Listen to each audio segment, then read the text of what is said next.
In this video, we're going to be covering off the 15 most expensive suburbs in Brisbane City in 2024. We're going to be running through a data set where you can see the median price point of 3-bedroom homes, 4-bedroom homes, days on market data, and the current median price point in each of these suburbs. I'll also be revealing to you where I see the best value in the 15 most expensive suburbs at this point in time, and sharing tips and tricks on each of these suburbs and where value might lie in these locations. Now, my name's Luke and I talk all things real estate, renovating and financial freedom. If you're interested in buying your own home or an investment property here in the Brisbane market, then head over to purposeproperty.com.au. and let's dive into some of this data. So what we're going to do is start at number 15 and work our way all the way up to number 1 in the most expensive suburbs. And then we're going to break down some of the data in more detail and unpack the numbers. So at number 15, we have Upper Brookfield, which is located west of Brisbane City in the hinterland, roughly around 15 kilometers as the crow flies from the CBD. This area currently has a median price point of $1,865,000. It's a beautiful area. A lot of these blocks are going to be on acreages and they're in the hinterland of Brisbane. So you've got access to the CBD. You're about 45 minutes away or 40 minutes away with traffic from the city, but you're generally going to be on these bigger blocks and more palatial homes, which is why Upper Brookfield falls into the top 15. We then have at number 14, Wilston. Wilston has a median price of $1,875,000 and it's only located a few kilometers north of Brisbane City. Wilston is a hilly area and has some flood affected locations, but if you're located up on the hills, it's a beautiful position, only a few kilometers north of the city, access to some great local schools, access to QUT in Kelvin Grove, and it's got everything at its doorfront. And because it has that elevated position, it does have some very expensive homes in the area. The next suburbs are Bulimba and Balmoral, and they sit right next to each other with median price points for Bulimba at $1,877,500 and $1,890,000 for Balmoral. Now, these suburbs are located on the south side of the river, just across from New Farm in towards the CBD, and you can actually catch the ferry into the city. That's one of the perks of being at Bulimba or Balmoral. A lot of the houses in these two suburbs have been knocked down and rebuilt in the last 5 to 10 years, and that's why the price points from a median point of view keep creeping up. There's a lot of old homes which will either be shifted if they're protected or knocked down if they're post-war homes. And then a lot of these new builds are 5-bed, 3-bath, 2-car with a swimming pool. And these properties are going for over $2 million plus. The next suburb on the list is Pullen Vale. Similar to Upper Brookfield, they're very close to each other, which was the first suburb we talked about. The median price point in Pullen Vale is $1.9 million. Now, similar to Upper Brookfield, Pullen Vale has a lot of larger blocks, a lot of palatial homes. It's located 17 kilometers southwest of Brisbane City. And again, you're going to be looking at homes that have these major fit outs, pools, courts, garages, and that's why the price points are getting so high. We then have Kalinga on the list at $1,907,000, which is very similar to Wilston. Next, we've got South Brisbane. So South Brisbane is essentially where South Bank is, just across from the city, and that has a price point of $1,910,000.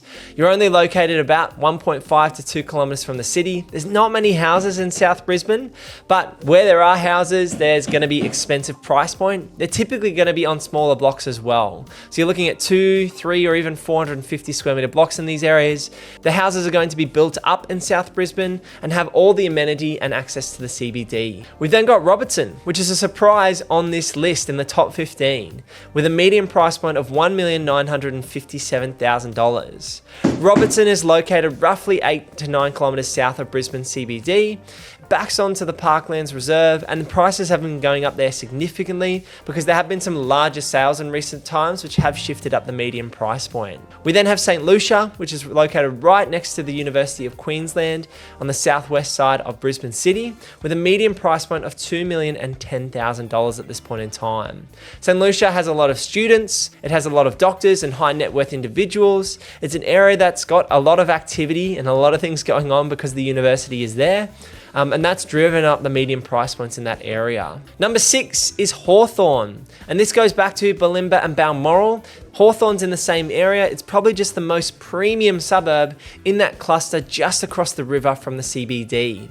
The median price point at this point in time is $2,020,000, and a similar story in Hawthorn is that a lot of the houses being knocked down and rebuilt, which is driving up the median price point for the average house in these areas. And now we're moving into the heavy hitters in the top 5.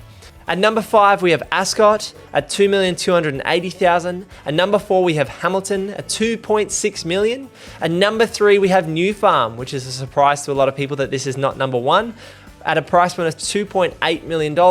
And then we move to the big hitters at Chandler at $3.1 million and Tenerife at $4.1 million for the median house at this point in time. So the top 5 are all very similar. Ascot, Hamilton, New Farm, and Tenerife. Those 4 out of the 5 are right in on the inner north of Brisbane City. Now, the reason these areas are so expensive is they have the top primary schools, they have the best parklands in most people's opinion, they have amazing restaurants and infrastructure, and a lot going on in these areas. And you've got a lot of businesses popping up in these areas. For example, you've got Brookie's Bakehouse, which is located in Fortitude Valley, just across from New Farm, as an example. Now, you'll see that there are some big price jumps in between each of these suburbs. So Ascot at 2.2, and then you jump to Hamilton at 2.6 million, and then New Farm at 2.8, and then Tenerife up at 4.1. So a massive jump up to Tenerife's price point at $4.1 million because there are these palatial homes which are selling for $5, $10, $12 million at this point in time in these areas, and that makes a big shift on the median price point for a house. One of the outliers in this top 5 list is Chandler. Chandler is an area located southeast of Brisbane City, roughly 17 kilometers as the crow flies from the CBD. Now, with a median price point of $3.1 million, Chandler is a prime area for people who want a big amount of land, these massive palatial homes, because they are on acreage in Chandler. Even though they're only 17 kilometers from the CBD, the Brisbane City Council has decided that these zones and areas shouldn't be heavily subdivided at this point in time. So that's why the median price point for Chandler sits up at $3.1 million. What you'll find with Tenerife, New Farm, Hamilton, and Ascot is that most of these houses are going to be on 300 to 1,000 square meters, but you're not going to get these big palatial blocks only 1 to 4 kilometers from the city. Now we've covered off on the top 15 most expensive suburbs at a median price point. Let's talk about value and where I see value at this expensive end in Brisbane City from a lifestyle point of view, from a growth potential, and let's take a look at more of the days on market and average data around these price points for 3 and 4 bedroom houses. So the average of the median price points in these top 15 suburbs sits at $1,592,000.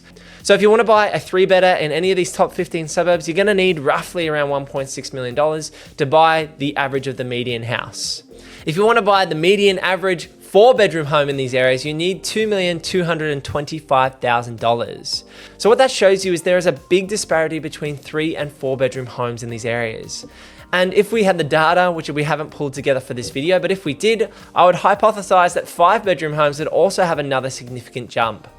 One of the things you could look at, and a lot of people do this, is they buy a great home in Wilston, for example, or they look at Ascot and they buy a 3-bedroom. They then do an extension or a major structural renovation and turn it into a 4 or 5-bedroom home.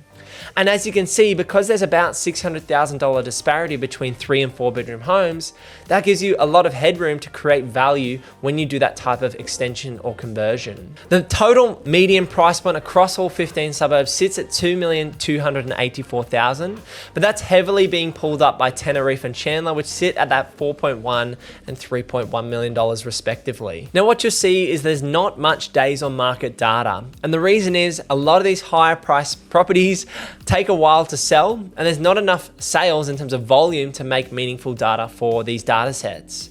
But if you take a look at the days on market data that we do have, you'll see that for 3 bedrooms, Hawthorn is by far and away the most popular area with only 20 days on market, followed by New Farm at 37, St. Lucia at 41, and then Balmoral and Bulimba taking a lot longer to sell at 76 and 89 days.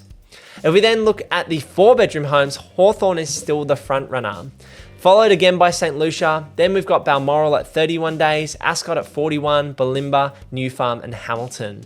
rounding out the mix in terms of days on market. Now, as you can see, Hamilton's got a days on market for 4-bedroom properties at 212 days, and that's because there's not enough data points to make meaningful information based on just that one point there of 212 days. One property might have taken a year to sell, and that would have skewed the data that's available. But if we look at the top couple of suburbs, you can see Hawthorn, St. Lucia and Balmoral are quite popular at this point in time, and they're on the lower price points for the medians in terms of the 3 bedrooms, and they have big disparity between 3 and 4 bedroom homes. You can see Hawthorn, for example, those 3 bedroom homes are getting snapped up with only 20 days on market, and then 4 bedrooms are similarly being snapped up, but they're going for around $2 million. So if you can pick up a $1.3 to $1.4 million 3-bedder in Hawthorn, you might be able to renovate that for $300,000 to $400,000, add an extra bedroom and bathroom, and then the sale price could be in the low 2 millions. And this is exactly what's happening on the ground here in Brisbane City. Areas like Hawthorn, St. Lucia and Balmoral are having that type of demand, which is why they've got the low days on market. So looking at the top 15 list, let's round this video out talking about value. If you've got $1.5 to $3 million, where would you potentially be buying for a lifestyle? Well, looking at the list in terms of popularity, obviously Tenerife, New Farm, Hamilton and Ascot are going to be the wealthiest people's picks because the prices reflect the demand. Those areas are only a few kilometers north of the city. There's not going to be any more land built in those locations, and New Farm has forever been a popular suburb. Even though it's bordered by water, even though there's traffic issues, it's going to continue to have that demand because it's almost walking distance to the CBD. You've got the parklands, you've got the shops, you've got the restaurants, the lifestyle, the boardwalks. That's the same in Tenerife, similar in Hamilton and Ascot. For my money, I'd be going for New Farm or Tenerife, and they're the top 2. Hamilton and Ascot have a little less walk score, and they're a little bit more hilly, but they have some great primary schools, especially Ascot Primary is quite popular. Looking down the list, I see good value at Wilston. I think Wilston is an area that I would be looking to buy, and Robertson surprises me, but I think that's going to be skewed by some high price point sales in Robertson. So I'd probably be looking at Wilston. If you want a tree change, then Upper Brookfield and Pullenvale will be some picks on the list. But yeah, I think in the top 15, Wilston's creeping in there. It's a few kilometers north of the city. If you could buy a $1.1 million 3-bedder and then add some value and do a cosmetic or a structural reno to increase bedrooms and bathrooms, there's room to get up towards the higher price point around the 1.8. So that's the big thing with these expensive suburbs is that there's big disparity between 2, 3, 4 and 5 bedroom homes. And that's why these areas can have really high median price points because they might have a $5 or $10 or $12 million sale that will skew the median price point. So I'd love to hear thoughts down in the comments below. What do you think of the top 15 most expensive suburbs in Brisbane? Are the prices getting ridiculous? You're looking at a starting price point of 1.8 and then at the top median price point, $4 million now for the top 15 most expensive suburbs here in Brisbane. I'd love to hear thoughts in the comments below. And if you're looking for a Brisbane buyer's agent to help you secure your own home or an investment property, head over to purposeproperty.com.au to book in a free chat with myself. I'll see you in the next one. Peace.